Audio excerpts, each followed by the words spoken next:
අපි දැන් දුනිග්‍රිය වචනේ උසා යාත්‍රා කරනවා. ඔබ දෙන්නේ පියාගෙන මා සමග යාත්‍රාවට එකතු වෙන්න. අතුතුම් බලවත් වූ නවකාර දෙවි පියාණනි ඔබේ ශුද්ධ දෑකට මේ මුළු සෙනඟ බාර කරනවා. ප්‍රේමණීය දෙවියන් ඔබගේ හස්තය උන්මත් තබන්න. ඔබ වචනය කර්ම කොටගෙන කතා කරන්න නියම කළ යමක් තිබෙනවා. ඒක මේ දරුවන්ගේ කම්මලේ කිලිලා යන්න දෙන්න එපා. ඔවුන්ගේ හදවත් වලට ඇතුල් වෙන එක වලකින්න දෙන්න එපා. පියාණනි ඔබ අරමුණු කළ වචන ඔවුන්ගේ සිත් වල තැම්පත් කරගන්න. ස්වාමිනේ වචනය ඔබගේ සෙනඟ ඔබගේ දාසයන්ම ඔබ ඉදිරියට කරනවා. ඔබ කතා කරන සසුදේ කියනවා. සියල්ලේ ගෞරව ඔබට පමණක් වෙනවා. ස්වාමිනේ ඔබට අයිති සෙනඟ ඔබ ආලේප කරන්න කියලා. යේසුස් ක්‍රිස්තුස් වහන්සේගේ උතුම් වූ ජීවමාන නාමයෙන්. ආමේන්. හලෙලූයා. දෙවියන් වහන්සේ ඕනම සභාවකට දුන්නා වූ සෙනඟක් වෙන යේසුස් වහන්සේ කිව්වා පියාණනි ඔබ මට දුන්නා වූ සෙනඟ මම ඔබ වෙතට ගෙන ආවා. යූදස් හැර. එසා දෙවියන් වහන්සේ දෙන සෙනඟක් ඉන්නවා. දෙවියන් වහන්සේ නොදෙන සෙනඟකුත් තියෙනවා.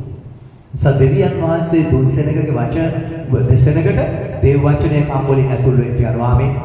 හලෙලූයා. අපි දෙවියන් වහන්සේගේ මහිමේ පිණිස ශුද්ධරියවිල්ලේ යොහන් පොතේ 6 වෙනි පරිච්ඡේදයේ පළවෙනි පදයේ සිට 15 වෙනි පදය දක්වා බලන්න යනවා. අපි පදේ කියවන අතරේ මම ඔබට මේ තේමාව කියන්නම්. යේසුස් වහන්සේගේ කැමැත්ත පමණක් සොයන්න. ආමේන්. යේසුස් වහන්සේගේ කැමැත්ත පමණක් සොයන්න. හොඳයි අපි කියවමු. යොහන් 6 වෙනි පරිච්ඡේදයේ පළවෙනි පදයේ සිට 15 වෙනි පදය දක්වා. 5000කට කණ්ඩ දීමට. ඉන්පසු යේසුස් වහන්සේ ගලිලේ මුහුද වන තිබෙරියස් මුහුදේ එගොඩට ගියසේක. මහත් සමුඛයා උන්වහන්සේ අනුව ගියෝය. මක්නිසාද රෝගීන් කෙරෙහි උන්වහන්සේ විසින් දැක් වූ ලකුණු ඔහු දුටුවෝය. යේසුස් වහන්සේ කන්දර නැගී තමන් ගෝලයන් සමග එහි වැඩහුණසේක. යුදෙවරුන්ගේ මංගල්‍ය වූ පාස්කුව ළඟ තිබුණේය. යේසුස් වහන්සේ ඇස් ඔසවා තමන් ළඟට මහත් සමූහයක් එන බව දැක මොවුන්ට කන්න දෙන්න අපි කොතනින් රොටි මිලට ගනිමුදැයි පිළිපින් ඇසූසේක. තමන් කරන්ට යන්නේ කිමෙක්ද කියා තමන්ව දැනගෙන ඔහු සෝදිසි කරන පිණිස මෙසේ කීසේක. පිළිප් උන්වහන්සේට උත්තර දෙන්නේ එකිනෙකාට ටික ටිකවත් ලැබෙන පිණිස මසු 200ක රොටිය ඔවුන්ට මදියයි කීවේය. උන්වහන්සේගේ ගෝලයන්ගේ එක්කෙනෙක් වූ සීමොන් පේත්‍රුස්ගේ සහෝදර ඇන්ඩ්‍රූ උන්වහන්සේට කතා කොට යවරුටි 5ක්ද කුඩා මසුන් 2 දෙනෙක්ට ඇති ළමයෙක් මෙහි සිටී. නමුත් මේ පමණ දෙනකොට ඒවා මොකක්දයි කීවේය. මනුෂ්‍යයන් හිඳුවා පල්ලායයි යේසුස් වහන්සේ කීසේක. එතැන්හි බොහෝ තන්කොළ තිබුණේය. මෙසේ ගණන් වශයෙන් 5000ක් පමණ පුරුෂයෝ ඉඳගත්ෝය. එවිට යේසුස් වහන්සේ රොටිගෙන සුති කොට ඉඳගෙන උන්නවුන්ට බෙදා දුන්සේක. එසේම මසුන්ගෙන්ද ඔවුන්ට කැමැති පමණ දුන්සේක. ඔවුන් තෘප්තියට පැමිණි කල කිසිවක් නැති නොවන පිණිස ඉතිරි වූ කැබලි එකතු කර පල්ලායයි උන්වහන්සේ තමන් ගෝලයන්ට කීසේක. මෙසේ මනුෂ්‍යයන් කාලා යවරොටි 5න් ඉතුරු කැබලි එකතු කොට පැස් 12ක් පුරවා ගත්තෝය. එබැවින් ඒ මනුෂ්‍යෝ උන්වහන්සේ විසින් කළා වූ මේ හාස්කම දැක සැබෑවටම උන්වහන්සේ ලෝකයට එන්නා වූ අනාගත වක්තෘමයයි කීවෝය. ආමේන්. ස්නේහවන්තය ශුද්ධලියගිල්ල පැහැදිලිව අපිට කතා කරන දේ අපි තදින් අල්ලගත යුතු වෙනවා. ස්නේහවන්තය අපි අනිත් සෙනඟට වඩා වෙනස් වූ සෙනඟක් වෙන්න ඕන. ඒක තමයි යේසුස් වහන්සේ අදහනවා කියලා කියන්නේ. යේසුස් වහන්සේ අදහන සෙනඟගේ වෙනසක් තිබෙන්න ඕන. ස්නේහවන්තය මේ පද කියවලට ඔබ දැක්කා 5000කට කන්න දීමේ හාස්කම. ඇත්තටම උන්වහන්සේට උවමනාව තිබුණේ මේ ස්ථානයේ මේ හාස්කම කරන්නද. ශුද්ධලියවිල්ලට ඇතුල් වෙලා බැලුවම අපි දකින්න යනවා උන්වහන්සේට අවශ්‍යව තිබුණේ මේ හාස්කම කරලා පෙන්නන්න නෙවෙයි. ඇත්තටම බඩගින්නේ සෙනඟක් ආවා. ඒ සෙනඟට කන්න දෙන එක යේසුස් වහන්සේගේ කැමැත්ත. යේසුස් වහන්සේ දත් කළා අදත් කරන්ට යනවා. හලෙලූයා. ඒ තමයි යේසුස් වහන්සේ. ආමේන්. හැබැයි උන්වහන්සේට ඕන වුණා නම් මේක හාස්කමක් ලෙස කරන්න උන්වහන්සේ මේ ස්ථානයේ ලියන්න තියන්නේ නැහැ මොනවද? මේ පිලිප්ගේ කතාව, අන්ද්‍රුගේ කතාව, එහෙම නැත්නම් මේ යවරුටි පහයි මසුන් දෙකයි ගෙනාවා වූ දේව වචන කීකරුණා වූ දරුවගේ කතාව. සෙනෙහවන්තය මේක අපි බොහෝ වෙලාවට දකින්නේ හාස්කමක් කියන අදහසින්. නමුත් අපි මේකේ ගැඹුර දකින්න ඕන. සෙනෙහවන්තය යෝහන් පොතේ 6 වෙනි පරිච්ඡේදයේ 6 වෙනි පදයේ කියනවා තමන් කරන්න යන්නේ කිමෙක්දයි කියා තමන්ම දැනගෙන. යේසුස් වහන්සේ දැනගෙන හිටියා. යේසුස් වහන්සේ මොකක්ද කරන්න යන්නේ? සෙනෙහවන්තය යේසුස් වහන්සේ දැනගෙන තමයි මේ දේ කරන්නේ. එනිසා උන්වහන්සේ දැනගෙන හිටියා මම මේ කරන්න යන්නේ මොකක්ද කියලා. සෙනෙහවන්තය මේ පිලිප් කියන පුද්ගලයා එහෙම නැත්නම් පිලිප් කියන ගෝලයා යේසුස් වහන්සේ කතා කළාම යේසුස් වහන්සේ කතා කළ උනේ කාරණාවක් කිව්වම ඔව් ශනික තීරණයක් ගන්නවා. මොකක්ද තීරණය? ඔව් ඉක්මනින් කියනවා ස්වාමිනේ මේ විශාල සෙනගට කන්න දෙන්න මසු 200ක් අත්තු. සෙනෙහවන්තය මේක දැක්කම මේ හඬ ඇහුනම යේසුස් වහන්සේට හරි වේදනාවක් දැනුණා, දුකක් දැනුණා. කවුරු ගැනද? පිලිප් ගැන. ඒ නිසා තමයි සෙනෙහවන්තය මේ ස්ථානයේ කියනවා තමන් කරන්න යන්නේ කිමෙක්ද කියා තමන්ම දැනගෙන ඔහු සෝදිසි කරන පිරිස මෙසේ කීසේ. කවුද? පිලිප්ව සෝදිසි කරන. උන්වහන්සේට ඕන වුණා මෙතන යම් දෙයක් කරන්න. මොකක්ද? උන්වහන්සේ ප්‍රේම කරන උන්වහන්සේත් එක්ක ඉන්න ගෝලයාව සෝදිසි කරන්නේ. ඇයි සෝදිසි කරේ? පිලිප්ගේ නරකක් හිතද නෑ. යේසුස් වහන්සේට පිලිප් ගැන දුකක් හිතුණා. මොකක්ද? පිලිප් මේ විදියට ගියොත් පිලිප් ඔයාගේ අනාගතේ වේදනාත්මකයි. පිලිප් ඔයා මේ විදියට ජීවත් වුණොත් ඔයා යන ගමන නිෂ්ඵලයි. ඒ නිසා යේසුස් වහන්සේට ඕන වුණා පිලිප්ට යම් පණිවිඩයක්. සෙනෙහවන්තය යෝහන් පොතේම 6 වෙනි පරිච්ඡේදයේ 5 වෙනි පදයේ කියනවා යේසුස් වහන්සේ ඇස්සොස්වා තමන් ළඟට මහත් වූ සමූහයක් එන බව දැක මොහුන්ට කන්ට දෙන්න අපි කොතනින් රොටි මිලේට ගනිමුදයි පිලිප්ගෙන් ඇසූසේක. හලෙලූයා. කාගෙන්ද ඇහුවේ? පිලිප්ගෙන්. පිලිප් ගැන යේසුස් වහන්සේට යම් ප්‍රශ්නයක් තිබුණා. යම් බරක් තිබුණා, වේදනාවක් තිබුණා. පිලිප් ජීවත් වෙන ක්‍රමය ගැන, පිලිප්ගේ දැක්ම ගැන, පිලිප්ගේ ක්‍රියාව ගැන යේසුස් වහන්සේට දුකක් තිබුණා. යේසුස් වහන්සේට ඕන වුණා මේ පිලිප්ව සැබෑ තැනට ගෙනෙන්න. මේ පිලිප් මොනවද කරේ? සෙනෙහවන්තය යේසුස් වහන්සේ කිව්වා මේ 5000කට කන්න දෙන්න ඕනේ කියලා. පිලිප් දැක්කේ පිලිප් ගාව තියෙන දේ විතරයි. පිලිප් දැක්කේ තමන් ගාව තියෙන දේ මෙන්න මෙච්චරයි තියෙන්නේ. මේක කරන්න බෑ. පිලිප් ගණන් හදුවා මසු 200ක් ගන්න ඕන. හරියන්නේ නැහැ ස්වාමිනේ. ওই මිනිස්යන් රැ වෙන්න කලින් යවන්න. අපිට කරන්න පුළුවන් කමක් නැහැ.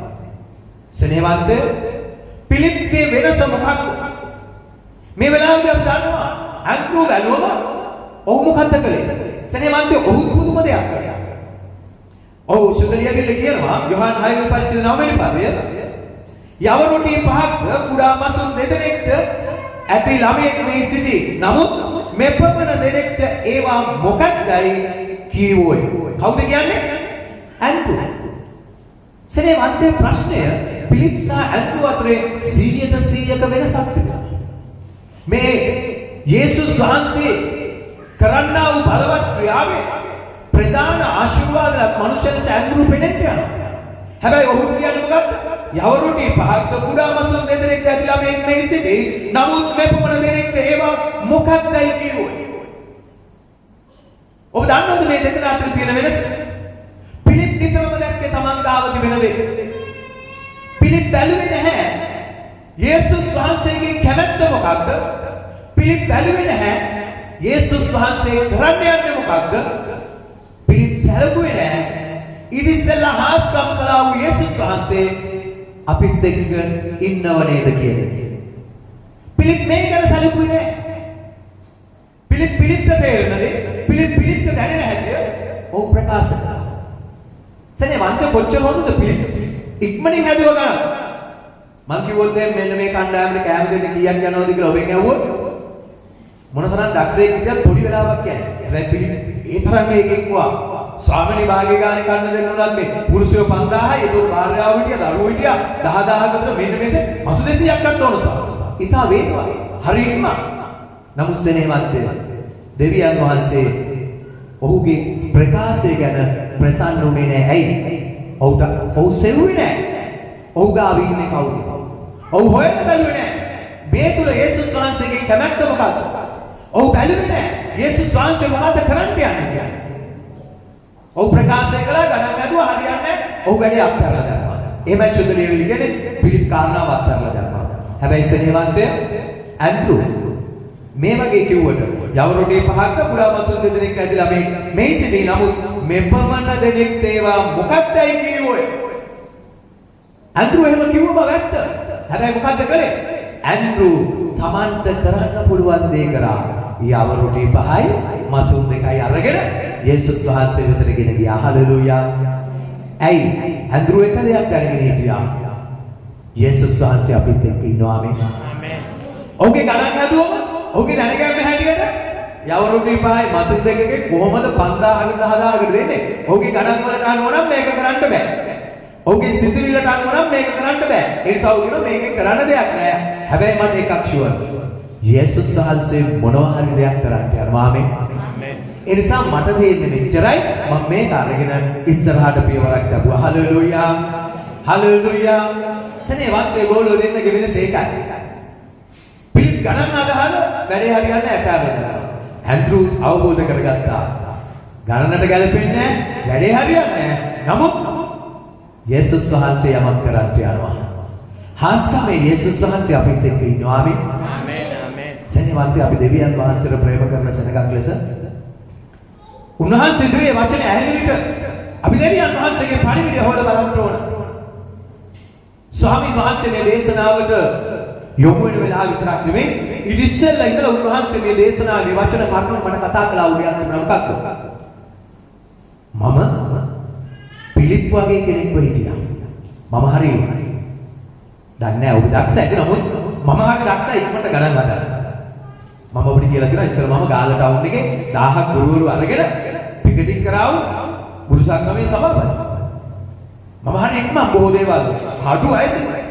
අවුරුදු 22 සෙනෙහවන්තය උන්වහන්සේ තෝරගත්තු උන්වහන්සේ මට කිව්වා නුඹ පිළිත් වගේ කෙනෙක්. නුඹ ගාම තියෙන දේ ගණන් අරලා සැලසුම් කළා කරාවු කෙනෙක්. හැබැයි මට ඕන නුඹ ඇන්ඩ්‍රු වගේ කෙනෙක් වෙනවා දකින්න.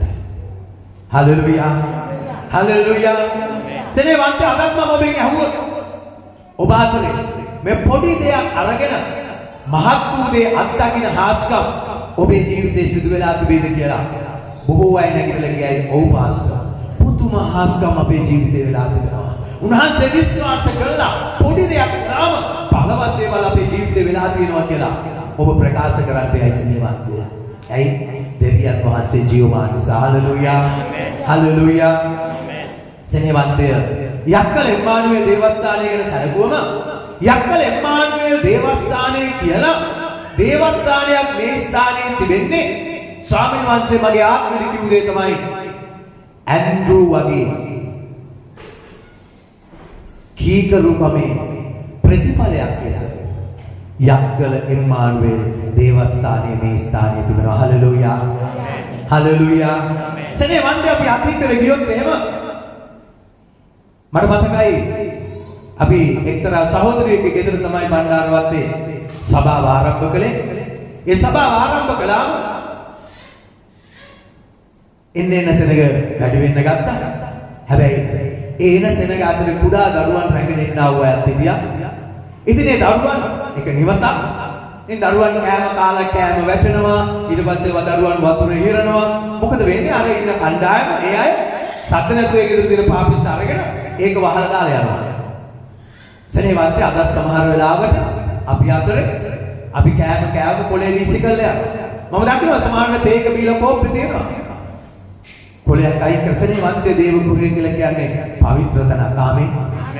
එසා තමන්ගේ නෙවෙයි අනුන්ගේ දෙයක් හරි වීස් වෙලා තිබුණා අරගෙන පවිත්‍ර කරන එක අපේ වගකීමක්. හලෙලූයා. සනේ වන්ති අපි අක්කල නිර්මාණයේ ස්වභාව ඒ ස්ථානයේ ආරම්භ කරාට පස්සේ ඒ ස්ථානයේ අපි දෙවියන් වහන්සේ මගේ හදවතට කිව්වා දැන් මේ නිවසේ අයට නිදහස දීලා දේව ගෘහයක් හදන්න සූදානම් වෙන්න.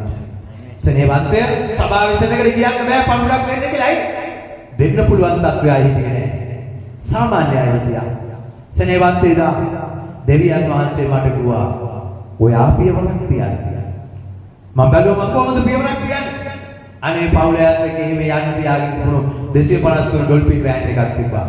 ස්වාමීන් වහන්සේ දිස්තුදී කියලා 1,18,000කට විකුණලා. ඒක දේවපාමුල ලැබුවම සනේ වන්තය සති දෙකක් යන කලින් දෙවියන් වහන්සේ 175කට විතර මේ ඊටම අපිට අරගෙන දුන්නා. හලෙලූයා. ආමේන්. තිබුණු සුළු දේ තියලා පියවරක් තබන විට දෙවියන් වහන්සේ ඉතුරු ටික කරන්න යනවා. හලෙලූයා. සනේ වන්තය මේ ගොඩ නැගිල්ල ඊට පස්සේ ඕන වුණා අපිට. ගොඩ නැගිල්ල හදන්න අපි වුමනාවල් තිබෙද්දී අපි සභාවට කිව්වා. සනේ වන්තය දුර සභාවේ සෙනග. මට මතකයි එක්තරා සහෝදරයෙක් ඔව් 10,000ක පඳුරක් ලැබුවා. දෙවියන් වහන්සේ කිව්වා මට ඔබත් තියන්න ඕන. ඒ වෙලාව මට 3,08,000ක් මම තියුවා සනේ වන්තය. ඒ 1,10,000ට සමග සභාවේ අයගේ සම්පූර්ණ එකතු තුන 121ක් විතර. සනේවන්තය කෝටි දෙකකට එහා ගොඩ නැගිලා දෙවියන් වහන්සේ අපේ පඬුර කර්ම කරන අපිට දුන්න. හලෙලූයා. ආමේන්. හලෙලූයා. දෙවියන් වහන්සේ ජීවමාන යාමේ. සනේවන්තය අපිට ඉදිරියේ වාහනගත කරන්න ඊටමක් ඕන වුණා. අපි ආඥා කළා. ස්වාමින් වහන්සේ සුළු දේ කරුණු කොටගෙන මහත් දේ කරන බව මම ඔබට කියන්න යනවා. ආමේන්. සනේවන්තය අපි ආඥා කළා. මට මතකයි අර ප්‍රථමයෙන් 10,000ක පඬුරක් දුන්නා වූ සහෝදරයම තවත් 5,00,000ක මුදලක් දුන්නා. සනේවන්තය අපි ආකාරයේ 11,00,000ක මුදලක් අපි සභාවක් ලෙස එකතු කරාම ස්වාමීන් වහන්සේ 55,000කට ඒ ඊටම අපිට ලබා දුන්නා. හලෙලූයා. හලෙලූයා. දෙවියන් වහන්සේ පුදුමයි. මම ඔබට කියන්න යන්නේ ඔබේ දුර්වලකම ඔබේ නැතිකම ඉස්සරහට ගෙන්න එපා. ඔබේ දෙවියන් වහන්සේ ඔබත් එක්ක ඉන්න බව මතක තියාගන්න. ආමේන්. හලෙලූයා. සනේවන්තය දෙවියන් වහන්සේ අපිට කට්ටු 4ක බිල්ඩිමක් හදන්න ඕන කියලා. අපි තීරණය කරා ස්වාමීන් ඔබේ කැමැත්ත නිස්තුදී කියලා ආරම්භ කළා. අපි සභාවට කිව්වා සනේවන්තය මේ සභාව දෙවිඳුන්ට ස්තුති වෙන්න 1,05,000ක පඬුරක් එකතු කරලා දුන්නා. සනේවන්තය දෙවියන් වහන්සේ කිව්වා මගේ වැඩේ වෙන්න ඕන. අපි ගොඩනැගිල්ල පළවෙනි තට්ටුව අවසන් කරා. දෙවෙනි තට්ටුව අවසන් කරන්න යන අතරේ මට මතකයි මගේ ඥාති පුත්‍රයෙක් ඉනවුවා මට මේ ප්‍රදේශයේ පොඩි ඉඩම් කැලක් අරන් දෙන්න කියලා. පර්සන් 12ක විතර ඉඩමක් ගත්තා. සනේවන්තය නීතිඥ ගාස්තුත් එක්ක 122 විතර ගාණක් ගියා. ඊට පස්සේ එන්න දිනනකොට මාස 6ක වගේ කාලයකට පස්සේ ඔව් කිව්වා මට ඉඩම එපා. ඉඩම විකුණලා මගේ මුදල මට දෙන්න. මට ඒ පැත්තට ඕනේ නෑ කියලා. සනේවන්තය විකුණා. ඔබ දන්නවද කීයක්ද කියලා? 135 මාරකට. ඊට පස්සේ ඉතුරු සල්ලි ටික දේවගුරුවේ වැඩට. හලෙලූයා. දෙවියන් වහන්සේ පුදුම දේ කරන දෙවි කෙනෙක්. ආමේන්. මුළු මුදල දෙවියන් වහන්සේගේ ගෞරවයට. ආමේන්. හලෙලූයා. ඒ නිසා මම ඔබට කියන්න යනවා සනේවන්තය ඔබ ඉන්න තත්වය ගැන ඔබේ හැකියාව ගැන හිතන්න එපා. ඔබ ඔබේ දෙවියන් වහන්සේගේ හැකියාව ගැන හිතන්න. හලෙලූයා. පිලිප්පේ තිබ්බා. කවුද පිලිප්පේ මේ කතාව කිව්වේ කියලා හිතලා බලන්න. පිලිප්පේ ඒක හිතලා බැලුවේ නෑ. පිලිප්පුව මෙච්චර සෙනගකට කන්න දෙන්න බෑ සෙනග යවන්න. එහෙමයි පිලිප් කියන්නේ. සනේවන්තය ඇන්ඩ්‍රු ඇවිල්ලා යවුරුටි 5යි මසත් දෙකයි අරගෙන ස්වාමීන් වහන්සේ වදරගෙන ආවා. හලෙලූයා. හලෙලූයා. දෙවියන් වහන්සේ ජීවමානයි. ආමේන්. දෙවියන් වහන්සේ බලවන්තයි. ආමේන්. සනේවන්තය පෞද්ගලික දවස්වල එක්තරා සහෝදරයෙක් මට කිව්වා පාස්ටර් මම ගොඩනැගිලි අරමුදලට මුදල් දෙන්න කියලා කිව්වම මම කල්පනා කරා අපිට කොහොමද මුදල් ওই තරම් කෝටියකට එහා යන වියදමක්. ඒ නිසා මම ඒක ඕනේ නැහැ කියලා. නමුත් ඔව් කියන දෙවියන් වහන්සේ මට කිව්වා ඔබට මුදල් නැතුව නෙවෙයි ඔබට දෙන්න සිතක් නැහැ. ඔබගේ හදවතට ඒක නිතර පණිවිඩ එන්න ගත්තා කිව්වා. ඊට පස්සේ ඔබ අම්මලාව පාස්ටර් මට සමා වෙන්න මම දෙවියන් වහන්සේගේ රාජ්‍යය දෙන්න යනවා. ආමේන්. මම ඔබට කියන්න යන්නේ අපේ සිත තමයි දෙවියන් වහන්සේ දකින්න යන්නේ. හලෙලූයා. හලෙලූයා. සනේවන්තය යක්කල එම්මානුවේ සභාව මොනතරම් පීඩා නාටු ප්‍රශ්න වැද්ද ගියා. අද අලංකාර සභාවක්ව දෙවියන් වහන්සේ තබල තිබෙන්නේ සෙනෙහවන්තය සුළු දේ අරගෙන පියවරක් තැබීම කර්ම කොටගෙනයි. හලෙලූයා. හලෙලූයා. සෙනෙහවන්තය ඔබේ ජීවිතය ඔබ තීරණ ගන්න විට ඔබ යමක් කතා කරන විට ප්‍රථමයෙන් ඔබ හොයන්න ඕන දෙයක් තිබෙනවා. යේසුස් වහන්සේ ඉන්නවද? යේසුස් වහන්සේගේ කැමැත්ත මොකද්ද? යේසුස් වහන්සේ කරන්න යන්නේ මොකක්ද? එහෙම හොයලා අපි අපේ ජීවිතේ තීරණ ගන්න ඕන. සෙනෙහවන්තය මතක තියාගන්න. ඔබත් මමත් අදහන්නේ ස්වර්ග බලධාරී දෙවියන් වහන්සේ ජීවමාන යේසුස් ක්‍රිස්තුස් වහන්සේ. ආමෙන්. යේසුස් ක්‍රිස්තුස් වහන්සේ අදහන සෙනග මම කියන්නේ හැම සෙනගම නෙමෙයි. යේසුස් ක්‍රිස්තුස් වහන්සේ අදහන සෙනග මුඛයෙන් වචනයක් පිට කරන විට ඒ වචනය යේසුස් වහන්සේත් එක්ක බැඳිලා තිබෙනවා. ආමෙන්. මම කියන්නේ නැවත යේසුස් වහන්සේ අදහන විශ්වාස කරන ඕනම කෙනෙක් මුඛයෙන් වචනයක් පිට කරන විට ඒ වචනය යේසුස් වහන්සේත් එක්ක බැඳිලා තිබෙනවා. ඒ නිසා අපි මට බෑ කරන්න බෑ වෙන්නේ නෑ හරි නෑ එහෙම නැත්නම් චෝදනා දොස් කියන කල්පනා කරලා බලන්න මේ වචනෙත් එක්ක යේසුස් වහන්සේ බැඳිලා ඉන්න බව. ආමෙන්. ඔබ බෑ කියනවා නම් ඔබ අදහන කෙනෙක්, ඔබ නෑ කියනවා නම් ඔබ අදහන කෙනෙක්. ඒ කියන්නේ යේසුස් වහන්සේටත් බෑ, යේසුස් වහන්සේටත් නැහැ කියන එකයි. ඒ නිසා මම ඔබට නැවත කියනවා මේක උන්වහන්සේගේ කැමැත්තද? උන්වහන්සේ මොකක්ද කරන්න යන්නේ? උන්වහන්සේ එතන ඉන්නවද කියලා සහතිකය ඔබට තිබෙනවා නම් සෙනෙහවන්තය එතෙන්දී වචන ගැන ප්‍රවේශම් වෙන්න. හලෙලූයා. හලෙලූයා. සෙනෙහවන්තය ඔබ මම හිතන විදිහට නෙවෙයි යේසුස් වහන්සේ ඉන්නයි. මේ කොටසම ආරම්භ බැලුවා. මේ කොටස මොනවද? 5000කට කන්න දෙනවා යේසුස් වහන්සේ රොටි. අපිට පේන්නේ, අපි දකින්නේ, අපි අහලා තියෙන දේශනා අහලා තියෙන මොනවද? උන්වහන්සේ හාස්කමක් කරා රොටි කන්න දුන්න 5000කට. ඒ ඔබත් මමත් ගන්න දා. ඒ ඔබටත් මටත් උඩින් පේන්නේ. හැබැයි ඇයි එහෙනම් යේසුස් වහන්සේ සෙනෙහවන්තය මේ කාලා ඉවරුණාට පස්සේ කියනවා ගෝලයන්ට කරුණා කළා කාලා ඉතුරු වෙච්ච කඩපු අයින් කරපු මේ රොටි ටික එකතු කරගන්න ඕන. ඔබ නිකන් හිතලා බලන්න මේ 5000කට කන්න රොටි දුන්නු යේසුස් වහන්සේ හාස්කමක් කළා වූ යේසුස් වහන්සේ මොකක්ද මේ කරන්නේ කියන්නේ? මේ රොටි ටික ආපහු එකතු කරලා ගන්නලු කාලා ඉතුරු වෙච්ච එක. මේක මොකක් හරි ලෝභකමක්ද? එහෙම නැත්නම් සෙනෙහවන්ත හිතලා බලන්න අපි වගේ කරා නම් ඔය ටික වීසි කරලා දාන්න කියනවා. ආයි කන්න උනම ආයි හාස්කමක් කරනවා. ප්‍රශ්නේ ඉවරයි. හැබැයි උන්වහන්සේ කියනවා නෑ ඔක්කොම ටික එකතු කරන්න එක කෑල්ලක්වත් වීසි කරන්න එපා. සෙනෙහවන්තය මේ යෝහන් 6 වෙනි පරිච්ඡේදෙම මම විශ්වාස කරන අයක්කල එම්මානුවෙල් සභාවේ සෙනග ආත්මෙන් වර්ධනය වෙච්ච සෙනගක් වෙන්න ඕන. පොඩි බබාලා වගේ ගමන් කරන සෙනගක් වෙන්න හොඳ නැහැ. සෙනෙහවන්තය උන්වහන්සේ කතා කරන්නේ මේ රොටි ගැනද වෙන දෙයක් නෙවෙයි. අපිට පේන්නේ රොටි තමයි. හැබැයි 6 වෙනි පරිච්ඡේදෙම 26 වෙනි පදයට ගියාම මොනවද තියෙන්නේ? ජීවනයේ කෑම.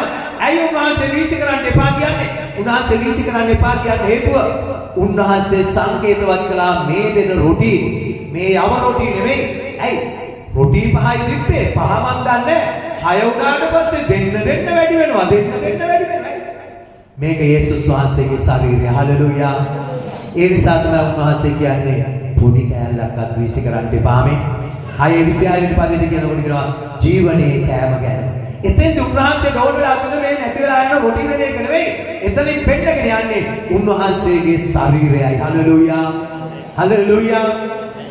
දේව වචනය ගැන පිපාසයක් නැතුව එක තැන්වල ගමන් කරන්න ගත්තොත් සෙනෙහවන්තය වචනය ගැන අවබෝධයක් නැතුව ගියොත් ක්‍රිස්තියානි අය ලෝකයේ අයට වඩා අසරණ වෙන්න යනවා. මම දන්නවා මේ වැඩි දුර නෑ නමුත් දෙක්කන්ද පැත්තේ අපි යාඥා කළා වූ සහෝදරයෙක් ඉන්නවා. පහුගිය දවස්වලත් අපි යාඥා කරාම එයා වැටිලා කෑ ගහලා අසරණව හිටියා. හැබැයි පසුගිය කාලේ අපිට ආරංචි අය දේවාලයක් කරනවා කියලා. සෙනෙහවන්තයෝ බොහෝ අය දේවාලයට යනවා කියලා. මම ඇයව අපහසුතාවපත් කරන්න කැමති නෑ. නමුත් ඇයගේ චාරිත්‍රය තා භයංකරයි. ඇයට අපි දන්න විදිහට බොහෝ ඇයගේ ජීවිතේ හොඳ පැති තිබුණේ නැහැ. නමුත් එහෙමනම් අපි දකින්න ඕන ඇය තුලින් දැන් කතා කරන, ඇය තුලින් ශාස්ත්‍ර කියන, ඇය තුලින් පේන කියන ආත්මය මොකක් වුණත් හොඳ ආත්මයක් වෙන්න බෑ. ඒ නිසා මතක තියාගන්න යක්ෂ ආත්ම වලින් පණිවිඩ ලබන එක ඊටාම භයංකරයි. හලෙලූයා. හලෙලූයා. උන්වහන්සේට උවමනා මොකක්ද?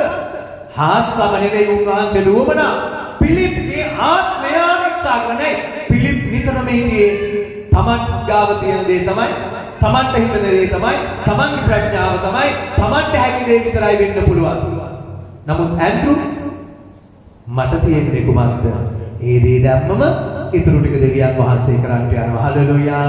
හලෙලූයා. ඒ නිසා මම අද ඔබට යේසුස් වහන්සේගේ නාමයෙන් කියනවා ඔබේ දැක්මට 100% හරි වෙන්න පුළුවන් ඔබ කරන්ට යන දේ. 99.9ක් නෙවෙයි 100%. නමුත් දෙවියන් වහන්සේගේ කැමැත්ත හොයන්න. ඔබ සිතන විදියට නෙවෙයි උන්වහන්සේ සිතන්නේ. අපේ දැක්මට නම් 100%ක් හරි. සනේ මන්ද අපේ දැක්මට රොටි 5000කට කන්න දෙන හාස්කමක්. හැබැයි උන්වහන්සේගේ දැක්මට උන්වහන්සේගේ ශරීරය කඩා දීමක්. ආමෙන්. උන්වහන්සේ කියන මට ඕන මාංශය නෙවෙයි මට ඕන නුඹලගේ ආත්මයයි. හලෙලූයා. හලෙලූයා. දෙවියන් වහන්සේ ජීවමානයි. ආමෙන්. දෙවියන් වහන්සේ බලවත්යි. ආමෙන්. සනේ මන්ද අපි යමක් කරන්න යනකොට අපි කැමති වෙන්නේ කුඩා දරුවන් එක්ක කරන්නද? වැඩිහිටියන් සමග කරන්න. අපි දන්නවා බොහෝ වෙලාවට වැඩිහිටියන් සමග කරන විට කරන්න තියෙන හැකියාව වැඩි. හැබැයි යේසුස් වහන්සේ මේ කාරණාව කරන්න කවුද තෝරගත්තේ? කුඩා දරුවෙක්. යව රොටි 5යි මසුන් 2යි ගෙනාවේ කුඩා දරුවෙක්. ස්නේහවන්තය. ඇයි? වැඩිහිටියෝ උනා ගණන් හදලා බෙදලා මේ විදිහට කරලා මේක බෑ කියලා අයින් වෙලා. හැබැයි කුඩා දරුවා 5000කට දෙන්න වාගා මොනවද දෙනවද දෙන්න කොහොම? යව රොටි 5 දෙනවා 5000කට දෙන්න. ස්නේහවන්තය මතක තියාගන්න. අපේ යේසුස් වහන්සේ අපිත් තමගයි. හලෙලූයා. කුඩා දරුවන්නේ අපි ඒක විශ්වාස කළොත් අපේ ජීවිතේ පුදුම දේ වෙන්න යනවා. ආමෙන්. හලෙලූයා. හලෙලූයා. ස්නේහවන්තය අපි දැනගන්න ඕනේ යේසුස් වහන්සේගේ කැමැත්ත මොකක්ද? යේසුස් වහන්සේ කරන්න යන්නේ කුමක්ද? ඒක අපි දැනගත්තම ස්නේහවන්තය අපේ සියල්ලෙන් සියල්ල සඵල වෙන්න යනවා. ආමෙන්. හලෙලූයා. හලෙලූයා. අපි දැනගන්න ඕන ප්‍රථම දේ යේසුස් වහන්සේගේ කැමැත්ත මොකක්ද? යේසුස් වහන්සේ කරන්න යන්නේ මොකක්ද කියන එකයි. ආමෙන්. අපි දෙවියන්ට මහිමයක් පොල්සන්න ආදියක් දෙමු. සේවන්තව බලනවා නිරන්තරයෙන් මේ සභාවේ වචනේ ස්වභාව නිසා ඊශ්‍රායල් සෙනග කානාන් දේශයට යන විට කානාන් දේශයේ ඉති හමුදාවක්. ඔවුන් ගාව තිබුණා යුද ආමිකර. හැබැයි ඊශ්‍රායල් සෙනග මුකුත් තිබෙන්නේ ඇයි? ඔවුන් වහල්ලෝ ඉඳලා කාන්තාවට ගිහිල්ලා කාන්තාවේ අවුරුදු 40ක් ඉඳලා මේ කානාන් දේශය අල්ලගන්න ගියා. හැබැයි ඔබ දන්නවද කානාන් දේශයේ හිටපු ආයුධ තිබ්බේ සෙනග මේ ඊශ්‍රායල් සෙනගට බය වුණා. මොකක්ද හේතුව? මේ ඊශ්‍රායල් සෙනග හැම උදෑසනකම මන්න කෑව, දහවල් බලාට යන්නේ, රාත්‍රියේ ගිහින් යන්නේ ආරක්ෂාව. මොකක්ද ඒ කියන්නේ? මේ සෙනග අවුරුදු 40ක් පුරාවට දේව අභිමුඛයේ සිටියා වූ සෙනග. හලෙලූයා. හලෙලූයා. ඔවුන් ගාව වෙන ආයුධ තිබ්බේ නෑ. අවුරුදු 40ක් පුරාවට දේව අභිමුඛයේ හිටිය නිසා සෙනෙවන්තය මේ සෙනග සමග දෙවියන් වහන්සේගේ ආලේපය තිබා. ආමෙන්. ආයුධ දුන්නේ නැති බව ඇත්ත. ගෙවල් දොරවල් දුන්නේ නැති බව ඇත්ත. අසරණ සිටිය බව ඇත්ත. හැබැයි ඔවුන් ගාව දෙවියන් වහන්සේගේ ආලේපය තිබා. ආමෙන්. ඔබ ඉන්න තත්ත්වය කුමක් වුණා? ඒ තත්ත්වය ගැන හිතන්න එපා. මට බෑ, මට නෑ, අසරණයි, රැකියාවක් නෑ, ආදායම් මාර්ගයක් නෑ. මේ දේවල් මෙහෙම කොහොමද වෙන්නේ? නැසෙනවත්ද? ඔබ දෙවියන් වහන්සේ දිහා බලලා ජීවත් වෙන කෙනෙක් නම් ඒක සුළුවට හිතන්න එපා. ඒක කුඩා දෙයක් කියලා හිතන්න එපා. ඔබ උන්වහන්සේ දිහා බලා සිටීම කාලය කොපමණුණා. ඒ කාලය සමග ආලේපය ගලා යනවා. ආමෙන්. ඒ සෙනග හිටියේ කාන්තාර බව ඇත්ත. හැබැයි සුදුසු වෙලාවෙදී ඔවුන් ඉදිරියට යන විට ඔවුන් තුළ දෙවියන් වහන්සේගේ ආලේපය ක්‍රියා කරන්න පටන් ගත්තා. ආමෙන්. දේව දරුවන්ට ආයුධ ඕනේ නැහැ. දේව දරුවන්ට වෙන ශක්තිය ඕනේ නැහැ. දෙවියන් වහන්සේගේ ආලේපය ඇති. ආමෙන්. දෙවියන් වහන්සේගේ බලය ඇති. ආමෙන්. දෙවියන් වහන්සේ ජීවමානයි. හලෙලූයා. හලෙලූයා. සෙනෙහවත් ඔබ බැරිකම් ගැන, නැතිකම් ගැන, අසරණකම් ගැන හිර වෙලා බැඳිලා ජීවත් වෙන්න එපා. ඇයි? ඔබ ක්‍රිස්තුස් වහන්සේ අදහන අය. ඔබ හොයන්නේ එක දෙයක්. ඔබේ ප්‍රශ්නය, ඔබේ කාරණාව කුමක් වුණත් ඔබ හොයන්න ඕන දේ මේක යේසුස් වහන්සේගේ කැමැත්ත. යේසුස් වහන්සේ දැන් මේ කාරණාව කරන කොටගෙන මොකක්ද කරන්න යන්නේ? සෙනෙහවන්තේ මේ කාරණා දෙක හොයාගත්තා නම් ඔබ ගන්න තීරණය ඒ මත ගත යුතුව තිබෙනවා. හලෙලූයා. හලෙලූයා. දෙවියන් වහන්සේ ජීවමානයි. ආමේන්. දෙවියන් වහන්සේ බලවත්යි. ආමේන්. ඔබේ පවුල වේවා, සභාව වේවා, රැකියාව කරන තැන වේවා, ඔබ මුහුණ දෙන ඕනෑම කාරණාවකදී වේවා, සෙනෙහවන්තය ඔබ තීරණයක් ගන්න යන විට ඔබට පෙනෙන විදිහට තීරණ ගන්න එපා. ඔබේ ප්‍රඥාව මත තීරණ ගන්න එපා. ඔබේ ධනෙ වස්තු මත තීරණ ගන්න එපා. සෙනෙහවන්තය ඒව සියල්ල తాවකාලිකයි. ඊට ඉහළින් ක්‍රිස්තුස් වහන්සේ. ආමේන්. 100% ඔබට හිතේ මම කරන දේ, මම ගන්න තීරණය හරියට මම ඔබට කියන්න යනවා. දෙවියන් වහන්සේගේ කැමැත්ත හොයන්න. ආමේන්. හලෙලූයා. ඔබ මේ දක්වා ඔබ වැරදි කරපු නැතුව ඇති, වැරදි මාර්ගවල ගිහිලා නැතුව ඇති. හැබැයි සමහර තීරණ ඔබ අරගෙන ඇති මේක 100% හරි කියලා. උන්වහන්සේගෙන් අහන්නේ නැතුව මම අද ඔබට කියනවා. අදින් පස්සේ ඔබ තීරණ ගන්න 100% හරි වුණා. ස්වාමීන් වහන්සේගෙන් අහන්න. කොහොම ස්වාමීන් වහන්සේගෙන් අහන්නේ? අවුරුදු උත්තර දුන්නේ නැහැ නේ පාස්ටර්. සෙනෙහවන්තයන් සෙනග අවුරුදු 40ක් පුරාවට දේව අභිමුඛයේ හිටියා. සුදුසු වෙලාවෙදී දෙවියන් වහන්සේගේ ආලේපෙ නිදහස් වුණා. ආමේන්. නිසා දෙවියන් වහන්සේ විශ්වාස කරලා දෙවියන් වහන්සේ දිහා බලා සිටින කල සෙනෙහවන්තය උන්වහන්සේගෙන් අපිට පණිවිඩය යනවා. ආමේන්. හලෙලූයා. මේක හරිද? මේක වැරදිද? මේක යේසුස් වහන්සේගේ කැමැත්තද? මේක යේසුස් වහන්සේගේ කැමැත්ත නෙවෙයිද? මේක අමාරු ප්‍රශ්න වෙන්න පුළුවන්. සමාජ ප්‍රශ්න, රෝග, පීඩා, වේදනා, අසරණ, මරණය නැති යන වෙන්න පුළුවන්. ඔබ හොයලා බලන්න සෙනෙහවත්ය. මේක තුල යේසුස් වහන්සේගේ සැලැස්ම මොකක්ද? ආමේන්. යේසුස් වහන්සේගේ කැමැත්ත මොකක්ද? ආමේන්. මෙතන දැන් යේසුස් වහන්සේ කරන්න හදන්නේ කුමක්ද? ඒ සොයන කල ඔබ ආශිර්වාදයක් දෙන්න යනවා. ආමේන්. අපි කවදාවත් අපේ තීරණ මත, අපේ දැක්ම මත, අපේ හැකියාව මත තීරණ ගන්න අවශ්‍ය නැගක් වෙන්න එපා. ආමේන්. මනුස්සයාගේ ජීවිතේ තන අග තිබෙන පිනිබිදුව හා සමානයි. ආමේන්. එවැනි මනුෂ්‍යයන්ගේ තීරණ මත තීරණ ගත්තම ඊට ඉක්මනින් ගමන අසාර්ථකයි. ඒ නිසා අපි තීරණ ගන්න විට මතක තියාගන්න ඕන. දේව කැමැත්ත හොයන්නේ නැතුව තමන්ගේ ප්‍රඥාව, තමන්ගේ දැනගැන්ම, තමන්ගේ හැකියාව, තමන්ගේ වස්තුව මත තීරණ ගන්න අය සමග දෙවියන් වහන්සේ කවදාවත් ක්‍රියා කරන්න යන්නේ නැහැ. දෙවියන් වහන්සේ ක්‍රියා කරන්න යන්නේ මොකුත් නැත, හැකියාවක් නැත, මොන දේවල් තිබුණේ නැත. ඇන්ඩ්‍රු තීරණයක් ගත්තා. ස්වාමීනි, යවරොටි පානි මසුත් එකයි. මේකෙන් අනේ කරන්න පුළුවන් දෙයක් නැහැ. හැබැයි මම ඔබ ගාවට මේක ගේනවා. ආමේන්. ඔබ උන්වහන්සේව විශ්වාස කරනවා. උන්වහන්සේ විශ්වාස කළ එක පියවරක් ලැබුවොත් ඉතුරු පියවරවල් ටික උන්වහන්සේ තියන්න යනවා. ආමේන්. හලෙලූයා. අපි පියවරක් තබන්න ඕන උන්වහන්සේ කෙරේ විශ්වාස කළා. ආමේන්. මොනතරම් අමාරු පසුබිමක වුණත්, මොනතරම් අපහසු පසුබිමක වුණත් ඔබ ගන්න තීරණය ඒ ආකාරයෙන් ගත යුතුයි. හලෙලූයා. අපි දෙවිඳුන් ඉදිරියේ ඔබට දැනනවා නම් ස්වාමීනි, මම බොහෝ තීරණ අරන් තිබෙනවා 100% හරි කියලා ඔබෙන් අහන්නේ නැතුව. නමුත් මට අද ඉඳලා ඕන ස්වාමීනි හැම තීරණයක්ම ඔබෙන් අහලා ගන්න කියලා. ඔබේ හදවතට පණිවිඩය කතා කරා නම්, එවැනි අය සිටිනවා නම් ඔබ නැගිටින්න මම ඔබ ගැන යාඥා කරන්නට යනවා. එසේ යාඥා කරමින් දේවිය අවසන් කරන්නට යනවා. හලෙලූයා. ඒ අවශ්‍යතාව තිබෙන අය ඔබ නැගිටින්න මම ඔබ උදෙසා යාඥා කරන්නට යනවා. හලෙලූයා. ස්තුති වේවා පියාණනේ. ගෞරව වේවා, මහිමය වේවා දෙවියන් වහන්සේ. නමස්කාර වේවා පියාණනේ. ස්තුති ගෞරව වේවා. හලෙලූයා. හලෙලූයා.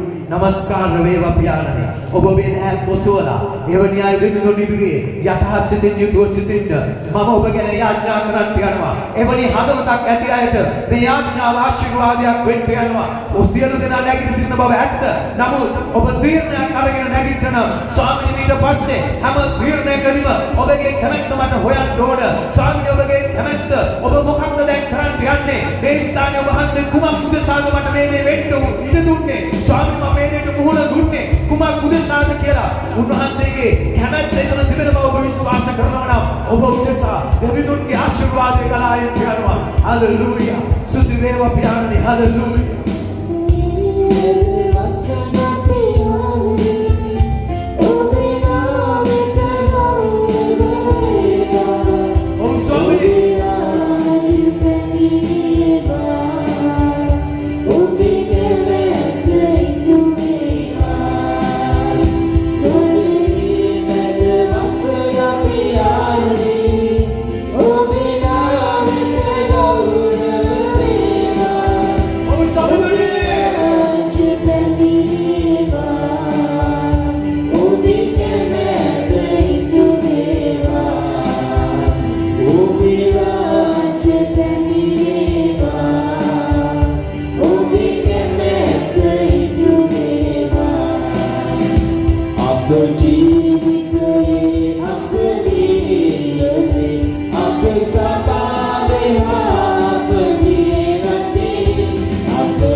ඔබගේ මහිමේ ප්‍රකාශ වෙන්න පටන් ගන්නවා.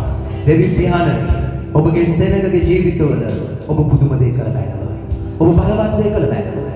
ස්වාමීන් වහන්සේට ආව තීරණය ස්ථිරව පවත්ව ගන්න උපකාර කළ බැලුවා. දෙවි පියාණනි ඔවුන් එක පියවරක් තබන්න ගත් තීරණය. ස්වාමීන් වහන්සේ පියවර තබන්න ඔවුන්ට ශක්තියක් ලෙස ඔබ ආශිර්වාද කළ බැලුවා. මෙන්න පියාණනි කුඩා දෙවියන් ගන්නා වූ තීරණය මහත් දේ ආශිර්වාදයක් කොට අයිති කරගන්න. ඔබ දුන්නු කරුණාව මේ මුළු සෙනග මත නිදහස් කළ බෑ. පියාණන් විශුද්ධ දෑන්ද්‍ර බාරයි ඔබ අනුකම්පා කරන සංස්කෘතිය ඔබ අතගැසෙන සායිස්තුති. ඔබගේ බලවත් වේ. ඔවුන්ගේ ජීවිතවල සිදුවෙන්න යන්නේ සායිස්තුති. සියලු ගෞරවයක් මහිමයක් දීලා මේ මුළු සෙනග ඔබට බාර කරනවා. ඔබගේ දාසෙත් මුළු හදවතින් ඔබගේ වචනේ ආශිර්වාදයෙන් දහස් කරනවා. යේසුස් ක්‍රිස්තුස් වහන්සේ උතුම් වූ ජීවමාන නාමයෙන්. බලවත් පියාණනි ඔබට ප්‍රේම කරන ඔබගේ ආත්මීය දරුවන් ඔබේ පාමුලට ඇවිල්ලා ඔබට දයාව නොසෝල ඔබගේ නාම සස්කල වර්ණනා කළ ගෞරව කරනවා. ප්‍රීතියෙන් යුතුව පිටත් යන කල ගමන් කරන යාන වාහන වේවා, ගමන් කරන මාර්ග වේවා, ගමන් කරන ස්වාමි භූමි නිවෙස් වේවා. ස්වාමි අපි කෙනෙක් කෙනාගේ ඉදිරියට පිටුපස දෙපසට හියන පාර හමු වෙනවා. ඕනම කෙනෙක් ඕනම දෙයක් අපි කෙනෙක් කෙනා ආශිර්වාදයේ පිණිස නියම කළ නැහැ. ඔබ නියම කළ නිසා ස්තුතියි. ඒ සියලු ආශිර්වාද අපි දැන්මත් දුක් විඳින්නේ දැන් ස්වර්ගයේ වැඩසින දෙවියන් වහන්සේගේ උතුම් වූ කරුණාව නාසරේ යේසුස් ක්‍රිස්තුස් වහන්සේගේ නොමින ප්‍රේමය ශුද්ධාත්මයන් වහන්සේගේ මඟ පිටින් සානුග්‍රහය ඔබගේ නැවත පැමිණීම දක්වා අප සියල්ලන් හා සමග වේවා. ආමේන් ආමේන් ආමේන්. යේසුස් පිටයි දෙවියන් වහන්සේ ඔබ සියලුන්ට ආශිර්වාද කරනවා.